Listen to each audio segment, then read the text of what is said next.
ఎవడరా winter arc అంది? ఎవడాడు వింటర్ ఆర్క్ అంది? ఆడు చూడండి, ఎండ సాబగుట్టి చెవులు మోస్తుంది. అమ్మ వింటర్ ఆర్కు సమ్మర్ పార్క్ అని సోషల్ మీడియాలో తెగొట్టుకుంటున్నారు. అసలు నాకు చాలా చిరాకు వస్తుంది భయ్యా. ఎస్పెషలీ సౌత్ ఇండియాలో, ఆంధ్ర తెలంగాణలో ఇలాంటివి దొబ్బవమ్మ. ఎందుకంటే ఇవన్నీ వర్కౌట్ అయ్యాయి వెస్ట్రన్ కంట్రీస్లో, మన ఇండియాలో అసలు దొబ్బవు. ఎందుకంటే ఈ ఎండ మటుకు గుచ్చుతుంది.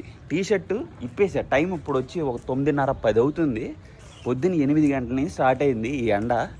మామూలుగా లేదు. ఒక అమ్మాయి అనుకుంటా స్టార్ట్ చేసింది. ఆ ట్రెండ్ టిక్టాక్లో స్టార్ట్ అయిందంట. నేను జస్ట్ సెర్చ్ చేసా ఏంది ఇది అని. లాస్ట్ ఇయర్ కూడా ఇదే చెప్పా, భయ్యా ఇవన్నీ వర్కౌట్ అవ్వో, సంవత్సరం పొడుగు మీరు చెయ్యాలి, ఇదేదో 1 నెల 2 నెలలు 3 నెలలు చేస్తే కాదు వింటర్ ఆర్కులు అని చెప్పి చాలాసార్లు చెప్పా. ఇవన్నీ బంద్ చేయండి, మొత్తం ఆపేసేయండి. మోటివేషన్ ఉండదు, పాడు ఉండదు.